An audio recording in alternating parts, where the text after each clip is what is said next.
जाना साहब बोलिए, क्विक काउंट 10 सेकंड में, प्लीज 10 सेकंड में। मैं तो प्रेम शुक्ला जी को सिर्फ इतना कहना चाहता हूं कि प्रेम शुक्ला जी थोड़ा सा संतुलित होकर बयान दीजिए।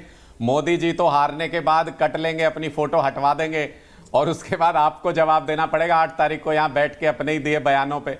दिल्ली की जनता जिस तरीके का मूड बनाए बैठी है, अगर आपको थोड़ा भी समर्थन मिल रहा होता, जमीनी हकीकत का पता होता, तो आप गुंडागर्दी नहीं करते, आप उंगलियों पे शाही लगवाने के प्रयास नहीं करते, आप ईंटें नहीं फेंकते दूसरे नेताओं के ऊपर, आप उनकी वैन नहीं तोड़ते प्रचार की। इसका मतलब हकीकत क्या है ये आपको भी पता है, हकीकत पता लग जाएगी, but it's not a daily election से पहले का दिन है। ओके ढांडा जी, ठीक है, पता लग जाएगा। नहीं प्रेम जी आ रहा हूं, लेकिन भाटी गुंडागर्दी होती है पुलिस पर हमला करना, नहीं गुंडागर्दी होती है पुलिस कांस्टेबल पर मुख्यमंत्री ने हमला करवाना, इसको गुंडागर्दी कहते हैं। अरे आप इसको जो है आपराधिक वृत्ति कहते हैं, और आपने किया और इलेक्शन कमीशन ने जिस तरह से पुलिस ने केस लिया है, आतिशी जो है गुंडागर्दी करने पर स्वयं आमादा हो गई।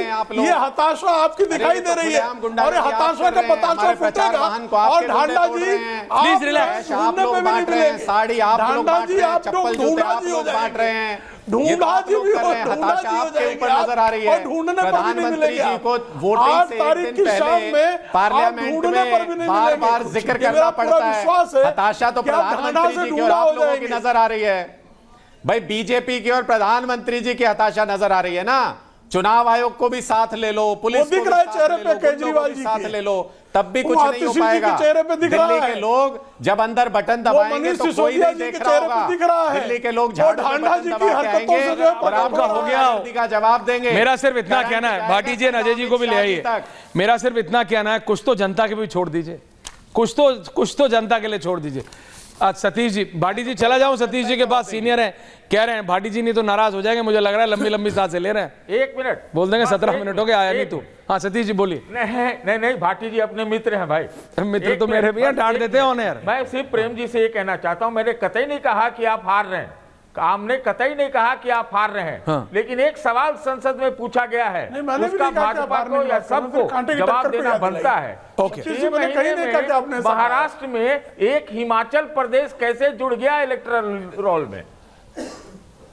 ओके, वैसे हर पॉलिटिकल पार्टी चुनाव जीतने पर आमादा ही होती है, कोई पॉलिटिकल पार्टी ऐसी नहीं है जो चुनाव जीतने की कोशिश न करती हो। अजय वर्मा जी की पार्टी, दादा आपने आप मेरे को लग रहा है देख नहीं रहे, Congress is giving a walkover. लेकिन भाटी जी प्रधानमंत्री की स्पीच के ऊपर मैं आपकी टिप्पणी चाहता हूं।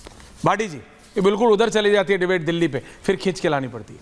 भाटी पहले तो मैं ऐश्वर्या जी, हाँ पहले तो मैं टिप्पणी इस पर करूंगा कि आज के अखबारों में आप सभी ने देखा होगा कि एक पेज का विज्ञापन भारतीय जनता पार्टी ने दिया है चुनाव के संदर्भ में, दिल्ली चुनाव के संदर्भ में। उसमें पहला बिंदु है, भारतीय जनता पार्टी कहती है कि दिल्ली सरकार की पहले से चल रही किसी भी योजना को बंद नहीं किया जाएगा। इसका सीधा सीधा अर्थ है, पता नहीं आपने उस पर ध्यान दिया नहीं दिया, इसका सीधा सीधा अर्थ है कि भारतीय जनता पार्टी आम आदमी पार्टी सरकार की योजनाओं का समर्थन कर रही है, यानी वे योजनाएं ठीक हैं, यानी वे योजनाएं जनहित में हैं। भारतीय जनता पार्टी खुद कह रही है कि हम उन योजनाओं को लागू रखेंगे, पहली बात। दूसरी बात, इन्होंने जो कहा कि मुख्यमंत्री आवास क्या बना दिया, शीश महल और पैसे लगा दिए, तो मुख्यमंत्री के लिए है। जब केजरीवाल मुख्यमंत्री थे वो रहते थे, जब आतिशी मुख्यमंत्री हो गई वो रहने लगी। अब सरकार अगर बाय द वे बदल गई तो जो नया मुख्यमंत्री आएगा वो रहेगा। लेकिन भारतीय जनता पार्टी ने लूट और कमीशन के पैसे से जो शानदार कार्यालय बनाए हैं दिल्ली समेत सभी जिलों में, 5 स्टार कार्यालय बनाए हैं 2 नंबर के पैसे से, ये तो हमेशा भारतीय जनता पार्टी के पास ही रहेंगे। लूट तो ये है, घोटाला तो ये है, गलत काम तो ये है। मुख्य सरकारी कार्यालय, सरकारी आवास को मैं पैसा लगा देना कोई गलत बात तो है नहीं, सभी सरकारें तो उसमें मेंटेनेंस करती हैं। अब जो आपने सवाल पूछा है मैं उस पर आता हूं, जो आप सवाल कर रहे हैं। देखिए प्रधानमंत्री जी, हमारे प्रधानमंत्री जी को सब अब अच्छी तरह देश जान गया है कि वो हर समय चुनावी मोड में रहते हैं, और चाहे संसद हो, चाहे वो गंगा स्नान करने जाएंगे, चाहे मंदिर में पूजा करने जाते हैं, चाहे कहीं ध्यान लगा के या साधना करते हैं। अभी प्रेम शुक्ला जी कह रहे थे कि उनका भाषण सर्वस्पर्शी सर्वग्राही था, सबको छुआ। क्या उन्होंने इस बिंदु को छुआ कि जब से मोदी जी प्रधानमंत्री बने हैं देश के ऊपर विदेशी कर्ज 5 गुना क्यों हो गया है? क्या उन्होंने इस बिंदु को छुआ कि रुपए की कीमत 70 रुपए से बढ़कर 87 रुपए कैसे डॉलर की कीमत हो गई है? क्या उन्होंने इसको छुआ कि पेट्रोल 90 पे 100 पे कैसे पहुंच गए, डीजल कैसे पहुंच गया 100 के करीब? क्या देश में बेरोजगारी कितनी बढ़ी है, क्या उन्होंने इस बिंदु को छुआ?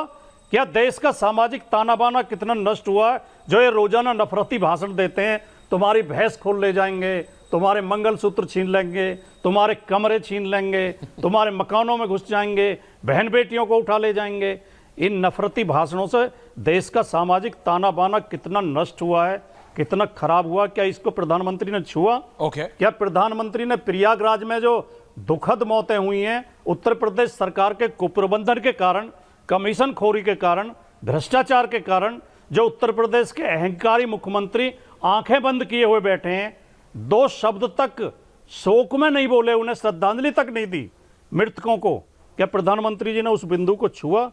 क्या उन्होंने कहा कि उत्तर प्रदेश में हमसे बहुत बड़ा अपराध हुआ है, हमने जो श्रद्धालु मुक्ति की कामना लेके वह आ रहे थे उन्हें मौत दी है, हमने मुक्ति की कामना लेके आने वालों को मौत दी है, और उन लाशों के ऊपर हेलीकॉप्टर से फूल बरसवाए हैं? क्या प्रधानमंत्री जी ने बिंदुओं को छुआ? दिल्ली में आम आदमी पार्टी की सरकार रिपीट हो रही है, भारतीय जनता पार्टी बुरी तरह हारेगी। भारतीय जनता पार्टी को देश की जनता समझ चुकी है। अच्छा। अब इनका धोखा फरेब और झूठ चलने वाला नहीं है। अजय वर्मा जी और उसके बाद प्रेम दादा आ रहा हूं, Deepak Dada coming back for analysis, Satish ji. लेकिन अजय वर्मा जी, कांग्रेस लड़ रही है कि आपने पूरा वॉकओवर दिया है अपने इंडी गठबंधन वालों को? देखिए ऐश्वर्या जी, अगर किसी पे चश्मा भाजपा का चढ़ जाए तो वो तो मुझे उतारना आता नहीं है, वो खुद ही उतारेंगे। आम आदमी पार्टी को समझाओ। नहीं, जिसपे चश्मा भाजपा का चढ़ जाए कोई भी हो। दिल्ली के हम हर 70 विधानसभा में चुनाव लड़ रहे हैं, और हम लड़ रहे हैं जनता के उन मुद्दों पर जो वास्तविक मुद्दे हैं। हम टीवी वाले मुद्दों पर नहीं लड़ रहे, हम चंदा लो धंधा वाले वादों पर नहीं लड़ रहे, हम चुनावी वादों पर नहीं लड़ रहे, हम झूठ पर आधार नहीं बना रहे। हमने, भाटी जी ने बिल्कुल सही बात कही, मुद्दों की बात कही, इस पर कोई चर्चा नहीं है।